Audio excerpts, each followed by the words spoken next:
Bonjour à toutes et à tous et bienvenue dans Cinefiles pour une nouvelle critique, et oui, une nouvelle vidéo sur un petit film Equals, sorti en 2015 de Drake Doremus, avec Kristen Stewart, Nicolas Hoult et Guy Pearce.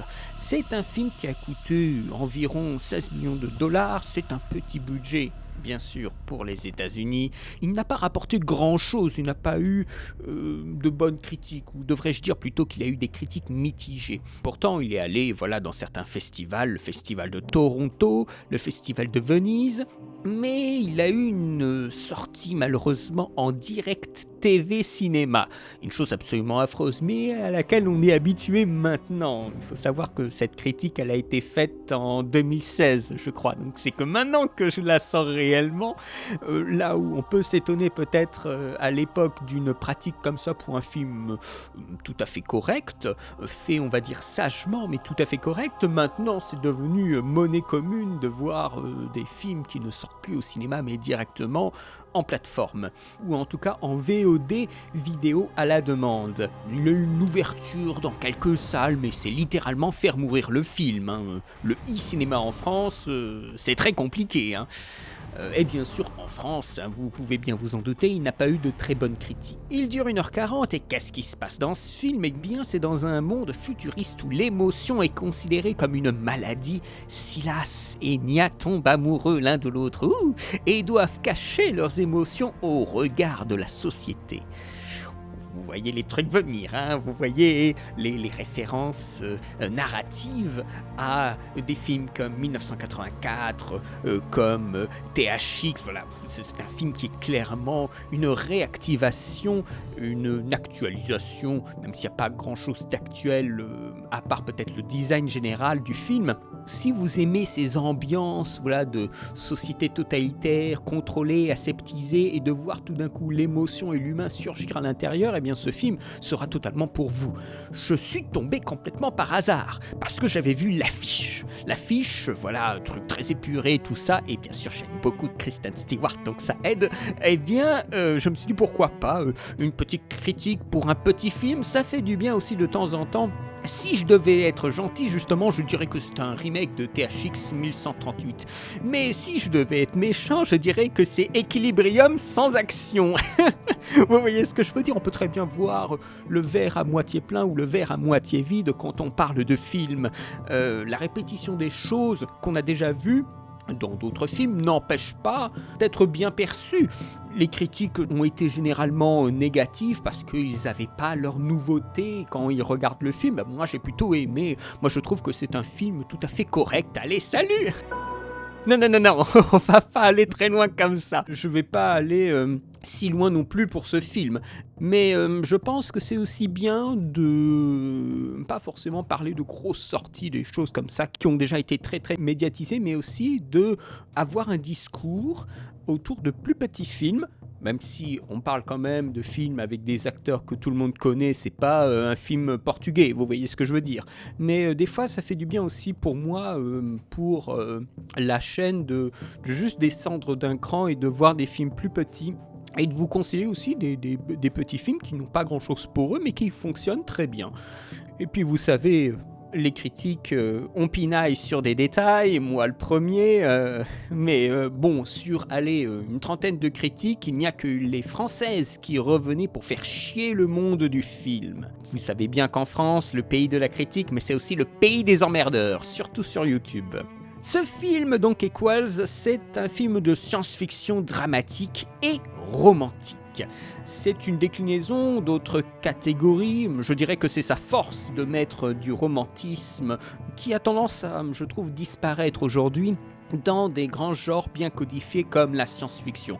Moi je pense tout de suite à d'autres films, quand on parle de romance qui s'invite dans un genre assez ample comme la science-fiction, je pense, la plupart me diront R assez facilement avec Joaquin Phoenix, mais moi je pensais à d'autres films comme Passengers, où il y avait Jennifer Lawrence et Chris Pratt, où quand même la romance prend une ampleur assez importante dans le film, ou aussi Upside Down, qui... Je crois que j'avais fait une critique de Upside Down, il me semble, mais c'était il y a très longtemps. J'avais beaucoup aimé le film. Il y avait un côté très cheap dans Upside Down, mais bon, si on n'a pas de budget, il faut faire avec, et je trouve que le film fonctionnait très très bien. C'était très mielleux, très niais, mais j'aime beaucoup ça. Des fois, ça fait du bien de revenir à des choses un peu plus, voilà, pas trop sophistiquées. J'avais beaucoup aimé Upside Down, surtout l'idée concept était très sympa, sans justement aller chercher la logique science-fictionnelle.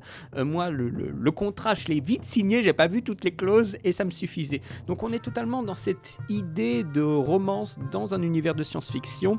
C'est, tout comme pour les autres que j'ai cités, de la science-fiction sociale, à petite échelle, puisqu'il y a toujours une affaire de classe sociale qui s'invite dans le récit. Ce n'est pas de la science-fiction m'as-tu vu, avec de gros effets. Ne pas avoir un gros budget permet aussi de faire de la science-fiction moins gadget, moins spectaculaire, pour être plus croyable dans les objets utilisés et les décors. C'est une vision du futur à laquelle je veux bien croire. L'idée d'avoir un pass de sécurité implémenté qui fait une petite note à chaque passage, les dessins sur les surfaces planes, ça c'est déjà actuel, bien actuel. Nous avons des appartements avec des parties enfoncées dans les murs pour gagner encore plus de place. Là, je vous renvoie à certains appartements qui sont terrifiants, je trouve, mais certains appartements au Japon qui sont très compacts, et du divertissement de soir, faire des puzzles, c'est une façon de se divertir qui est en tout cas très minimaliste, mais ça aussi. Donc on a un futur qui se rapproche de nous, et un futur aussi, comment on peut représenter le futur avec des plus petits budgets. Ça c'est aussi intéressant à voir pour des gens qui ont envie de montrer du futur, sans avoir justement des gros effets et tout ça. Comment trouver des décors, en tout cas dans une vision du futur, des décors plus purs, blancs, aux formes non agressives, et comment travailler justement avec peu de budget un décor et une ambiance de futur à laquelle nous ne sommes pas étrangers. Et c'est une vision du futur qui nous présente un système sans violence. Il n'y a plus de violence dans cette société présentée par le film. Il n'y a du coup pas d'émotion, donc pas de passion, pas de violence, pas de conflit, pas de guerre. Ce que nous avons ici, c'est la conséquence d'événements passés narrés au début du film. Le sexe est interdit. Une maladie qui n'est pas envisageable, et donc ça permet de faire survivre l'humanité, mais bien sûr ça ne crée plus vraiment d'envie de vivre. C'est un commentaire, je devrais dire, sur la société qui se puritanise, mais c'est un commentaire qui ne va pas très loin et qui ne l'achève pas. C'est un constat qui est fait, et je dois bien avouer que j'ai l'impression qu'on va de plus en plus dans cette voie-là. Il n'en fait pas grand-chose de ce constat, de cette observation. Peut-être que c'est un film qui attend d'être vu par des intellectuels pour y voir une société fictionnelle, alors que ce n'est même pas, je devrais dire, l'objectif de base du film. Quelle est la promesse du film ? C'est la question. Est-ce que c'est un commentaire ? Est-ce que c'est une observation d'une société en devenir ? Non, pas vraiment. C'est une toile de fond. La promesse du film, c'est une rencontre amoureuse et un apprivoisement mutuel dans un environnement hostile à cette rencontre. Et en cela, les deux tourtereaux ont beau être equals, donc en égalité au début, ils ne le seront plus à la fin du film. Ils ne seront plus l'un par rapport à l'autre, bien sûr. L'amour n'est jamais égal, il y en a toujours un qui aime plus que l'autre, donc de base ils ne seront plus égaux, mais ils ne seront plus égaux vis-à-vis de la société qui les entoure. Donc c'est littéralement le contre-pied du titre de film, si je devais aller un petit peu plus loin. Donc nous sommes ici dans une promesse d'un déséquilibre. Ce que nous attendons, c'est une société équilibrée au départ du film qui va devenir déséquilibrée parce que nos héros vont aller progressivement dans un glissement émotionnel, nous créer un déséquilibre. Ça, c'est la promesse du dit film. Il ne dresse pas de portrait de société. Il veut nous poser un cadre de départ sur lequel on va casser le système. On aurait souhaité plus d'univers, mais on se concentre davantage sur les deux personnages. On a une soif de découverte, bien sûr, de voir plus de choses de cet environnement futuriste, mais je pense que c'est le manque de budget et aussi le temps du film qui ne peut pas nous en montrer davantage. Ce n'est pas le sujet principal du film. Il y a quelques opportunités, je devrais dire, de situations de récits un peu gâchées. Les réunions secrètes, le développement d'une communauté derrière, celle principale. Ou encore une fois, on parle de déséquilibre, on parle de non-égalité dans le rapport social qu'entretiennent les uns vis-à-vis des autres. Mais dans ce cas, si on devait créer des apartés un petit peu trop souvent, eh bien on perdrait un petit peu le point principal. C'est une situation un peu compliquée parce que c'est une histoire qui avance lentement, une histoire qui a l'air sans but. La narration est un petit peu étirée, le film est lent, et je pense que ça correspond totalement à ce qu'on désire du film.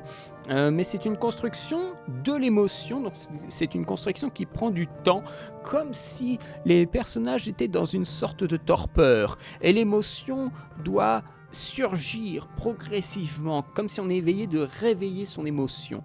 Voilà, le film c'est le réveil de l'émotion, et le réveil ne se fait pas comme dans les films où les mecs ils sortent en sueur avec un gros bond du lit en faisant « Oh !»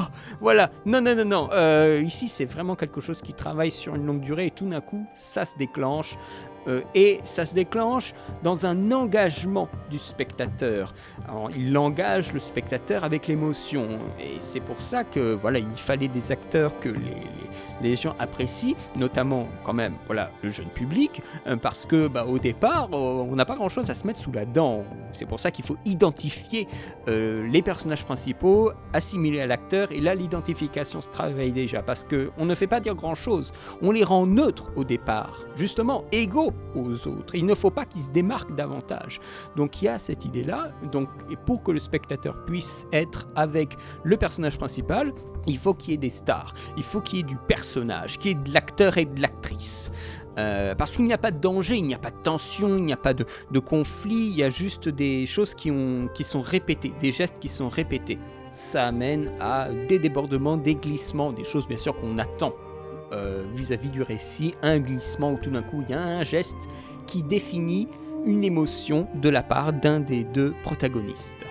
C'est évident que ce qui va se passer, c'est Hoult et Stewart, leurs personnages, qui vont tomber amoureux. Ils sont très beaux, ce sont des mannequins, on a vraiment cette impression que ça a été assez cloisonné, assez codifié pour que ça fonctionne dans ce sens-là. C'est en cela un film qui est totalement prévisible, on est d'accord sur ça. Même si, Stewart n'est pas très mis en valeur au début du film, on sait qu'ils vont aller ensemble à la fin du film. Les deux personnages sont dans cette espèce de vide, et il y a ce contraste entre l'émotion et le vide. On ne sait pas trop à quoi se rattacher au départ. On a un monde autour d'eux qui est si différent, et à un moment, ils se retrouvent justement en état de fragilité vis-à-vis de leur environnement, qui lui est comme un bloc de marbre. Notre état naturel, qui est un état d'émotion, et ici revient au galop. Et ça, c'est très touchant. Un petit peu comme Roméo et Juliette. Non, parce qu'il n'y a pas de famille, à proprement parler, qui s'affrontent. Donc je ne pense pas qu'il faille aller dans cette voie-là. C'est vrai que j'avais vu, maintenant que je commence à me rappeler un petit peu de comment j'avais écrit mes notes, j'avais lu beaucoup des critiques qui parlaient de Roméo et Juliette. Mais Roméo et Juliette, c'est précisément le tiraillement entre leurs désirs et ce que la famille pense de cette union, et de la famille en face. Un petit peu finalement, pour autant que je m'en souvienne. Oh là là, je pourrais faire des erreurs. Un petit peu comme West Side Story. On est un petit peu dans cette voie-là. Les acteurs jouent tout à fait honorablement. Il faut des fois, se puiser de l'émotion et une façon de jouer de films précédents. Nicolas Hoult, c'est clair qu'il a repris un petit peu certaines idées de son personnage précédent de mort-vivant dans Warm Bodies. J'avais fait aussi une critique de Warm Bodies à l'époque, où c'est clair il a travaillé par rapport à Warm Bodies. C'est quelque chose de froid, il y a beaucoup de gros plans, des fois quelques plans de beaux gosses, pas franchement utiles, mais voilà, on met en valeur sa star comme il faut, hein. Le film s'emballe rarement, qu'à de rares moments émotionnels, sinon il reste approprié à l'environnement proposé par le film, notre acteur. Et notre Kristen Stewart, elle est souvent accusée d'être sans émotion. Eh bien, là, elle veut presque prouver le contraire. C'est presque un peu trop excessif. Kristen Stewart, voilà, elle oriente sa carrière d'une bonne façon. À l'époque, aujourd'hui, elle a beaucoup plus de choses. Là, récemment, elle a été dans, je crois, Spencer. Il faudrait que je regarde ce film. Je pense pas qu'elle fasse mieux que le film Diana, mais pourquoi pas. J'aime beaucoup sa sortie de Twilight, même aux deux, hein, je dois bien vous avouer que là, le Pattinson, il s'en sort aussi très bien. Moi, j'aime aussi beaucoup l'évolution de son sentiment dans le film, énigmatique et magnétique dans le film, Nia. Et elle commence en étant sans émotion, mais se dévoile par la suite. Elle semble dépressive aussi, pas super belle, coupée court aussi. Ça joue sur ça, alors que c'est une très belle femme. Alors que vraiment, Nicolas Hoult, il est giga beau gosse pendant tout le film. Alors qu'elle, elle fait un peu, j'allais dire garçon manqué, mais là il faudrait que je revoie des images. J'ai lancé l'enregistrement sans regarder la moindre image et la critique elle date de 2016, donc j'ai pas forcément le film très en tête, mais je fais confiance à ma prise de notes. Mais si j'ai marqué ça, c'est que ça devait être assez clair dans le film que Nicolas Hoult a vraiment toujours très bien mis en avant, et le caractère séduisant, émotionnel, beau de Kristen Stewart nous apparaît pas immédiatement, mais par la suite, encore une fois, dans cette idée de glissement dont je vous parlais. Et quand je parle d'un glissement, c'est-à-dire une émotion ou un état émotionnel du personnage qui va prendre plus d'ampleur au fur et à mesure que les scènes avancent, pour arriver à un stade où il va y avoir un changement. Donc c'est ça, quand je parle souvent de glissement, c'est cette espèce d'état ou de valeur qui va changer au fur et à mesure d'une portion de film ou d'une période de film, voire même tout le film. C'est une production qui a été soutenue par la maison de prod de Ridley Scott, donc Scott Free Productions. C'est un film, et voilà, je me disais bien, c'est un film, je revois mes notes, qui a été tourné au Japon et à Singapour, de très beaux décors, épurés, blancs, des bâtiments designés par Tadao Ando, un architecte japonais. C'est un architecte qui travaille le béton et la lumière pour une sorte d'harmonie spatiale. Vous verrez bien, par rapport à ce que j'avais dit dans Dune, comment j'avais dit ça, le brutalisme, je crois, eh bien c'est pas du tout ça dans le film. C'est beaucoup plus élégant et plus, justement parce que c'est blanc, plus léger. Et surtout que là, on n'est pas à faire des oppositions entre civilisations. Les images sont froides, même dans les moments d'émotion. C'est une esthétique de la pureté, du blanc, du bleu, du flou, de la vision monochromatique, pour créer une esthétique globale, qui n'est pas très chère aussi à faire, mais une esthétique globale dans le film qui fonctionne très bien. C'est une façon de filmer aussi qui est en plan fixe, puisque justement le mouvement implique un engagement et donc une émotion supérieure. Ici on a beaucoup de plans fixes, et quand on a de l'émotion, eh bien la caméra elle bouge, elle est des fois portée à l'épaule. Ça nous indique que peut-être un peu trop ce qui va se passer. C'est peut-être un peu trop explicite de faire cette radicalité entre il n'y a pas d'émotion, c'est fixe, il y a de l'émotion, ça bouge. C'est un petit peu trop clair. Et c'est ça aussi le problème, c'est quand on joue sur les émotions, ça devient presque une bataille de gros plans. Les gros plans pour les émotions. Alors ça devient un peu ridicule, et au point que quand on avait déjà fait des gros plans et qu'on veut signifier davantage, on ne sait plus comment faire. Parce que justement on joue pas sur les échelles de plans. Donc on a un postulat de base qui fonctionne très bien, qui est efficace, mais qui ne se renouvelle pas forcément par la suite. faute de moyens, je ne sais pas, mais ça rend le film, on peut choisir, encore une fois, comme je vous le disais, c'est le verre à moitié vide ou le verre à moitié plein, ça dépend de ce que vous attendez du film, mais ça peut être soit hypnotique, parce que vous êtes dans un espèce de ronronnement esthétique, où le film se répète et vous êtes c'est-à-dire le réal, il a créé une sorte de cocon esthétique dans lequel vous êtes et que vous vous sentez bien, soit c'est soporifique et vous allez dormir, donc c'est au choix, vraiment c'est au choix. Moi ça a été plutôt hypnotique, mais c'est aussi que je ne sature pas de ce genre de production, de romance moderne pour public jeune et de films avec esthétique, pureté, tout ça. Parce que je sais qu'il y a quand même pas mal de productions qui font des choses comme ça. Et je ne sature pas ce genre de production, donc j'ai été tout à fait réceptif au film. Encore une fois, cette idée de cocon est accentuée par la musique qui nous enveloppe. Vous savez, on est vraiment enveloppé par l'image et le son. Vous savez, ça m'a donné un peu l'impression d'avoir des sons, des soundtracks un peu à la Mirror's Edge. Pour ceux qui jouent aux jeux vidéo, Mirror's Edge, donc voilà, c'est bien sûr un jeu qui est un peu différent, c'est un jeu d'obstacles, de parcours, mais l'ambiance musicale de calme est un petit peu similaire à ce que j'ai pu entendre dans ce jeu vidéo. Le son ou la musique d'ambiance écrase pas mal le son direct de prise par moment, il n'y a pas de bruit de pas. Par moments, les sons sont très sélectionnés. On ressent en plus la résonance de la pièce. C'était même un petit peu gênant à croire qu'ils ont fait ça en prise directe et pas avec des micros HF. Mais ça veut dire aussi quelque chose sur l'impression que veut nous donner le film. C'est-à-dire qu'il n'y a pas d'émotion, donc il n'y a pas d'autre bruit que ceux sélectionnés. Donc il y a une sélection naturelle de ce que l'être humain est censé faire, comme il y a une sélection naturelle de ce que l'être humain, nous spectateurs, devons entendre. Donc encore une fois, esthétiquement, on nous verrouille justement ce cocon dont je vous parlais. C'est aussi un cocon duquel on doit sortir pour voir le film. Donc le film, je pense, nous crée aussi un environnement duquel on n'a pas envie de sortir. Or, tout l'intérêt de ce film, c'est de nous créer un déséquilibre et de nous créer une envie de sortir, une échappatoire. Donc il faut aussi que le spectateur arrive à échapper à la puissance, en fait, de l'ambiance esthétique du film.